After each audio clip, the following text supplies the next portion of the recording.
की मी आपल्या सगळ्यांच्या समोर एक विकास आणि गरीब लोकांना मदत करण्याच्या हेतूने उभा आहे।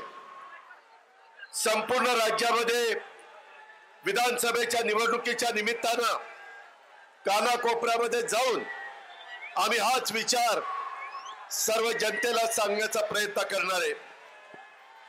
तुम्ही पहा, मी जो मधल्या काळामध्ये निर्णय घेतला तो निर्णय घेतलेला असताना काहींनी थोडंसं वेगवेगळ्या प्रकारचं मत व्यक्त केलं, परंतु राष्ट्रवादी काँग्रेस पक्षाच्या असंख्य आमदारांनी विकासाच्या करता तो मुद्दा, विकासाच्या करता तो निर्णय हा घेतलेला होता।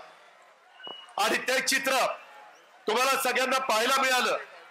लोकसभेच्या निवडणुकीच्या निमित्तानं आपल्याला थोडं अपयश आलं, परंतु मी कार्यकर्त्यांना सांगेन, जनतेला सांगेन, अपयश आलं म्हणून खचून जायचं नसतं। आणि कालच्या विधान परिषदेच्या निवडणुकीमध्ये 9 आमदार आपले निवडून आले म्हणून हुरळून पण जायचं नसतं। यश पण पचायला शिकलं पाहिजे आणि अपयश आलं तरी खचून न जाता मोठ्या नव्या उमेदीनं लोकांच्या समोर जाण्याच्या करता आपण तयारी ठेवली पाहिजे।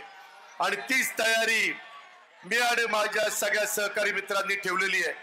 तुम्ही पाहा, कालच्या निवडणुकीमध्ये शिवाजीराव गर्जे असंख्य वर्ष तुमच्या माझ्या राष्ट्रवादी काँग्रेस पक्षामध्ये एक कार्यकर्ता म्हणून काम करणारे, सगळ्यांना आलेल्या गेलेल्यांचं जे काही अडीअडचणी आहेत ते समजून घेणारे, ते आम्हा लोकांच्या कानावर घालणारे, अशा पद्धतीनं जे शिवाजीराव गर्जे होते, अनेक वर्ष आमच्या सगळ्यांच्या मनात होतं की त्यांना संधी मिळाली पाहिजे, परंतु काही ना काही अडचणी येत होत्या।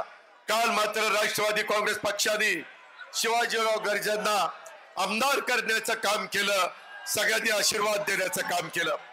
दुसरा एक तरुण सहकारी आपला परभणीचा राजेश विटेकर, की ज्याला आपण लोकसभेची उमेदवारी देणार होतो, परंतु काही कारणाने आपण तिथं जरा थांबलो। आपल्यातले सहकारी महादेव जानकरांना ती उमेदवारी दिली आणि त्यावेळेस पहिल्या सभेमध्ये मी सांगितलेलं होतं की राजेश, 6 महिन्याच्या आत राष्ट्रवादी काँग्रेस पक्ष तुला आमदार केल्याशिवाय गप्प बसणार नाही।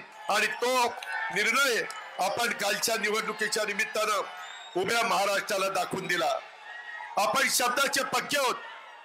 जो आपला वादा असतो तो वादा आपला पक्का असतो, हे महाराष्ट्राला माहिती आहे।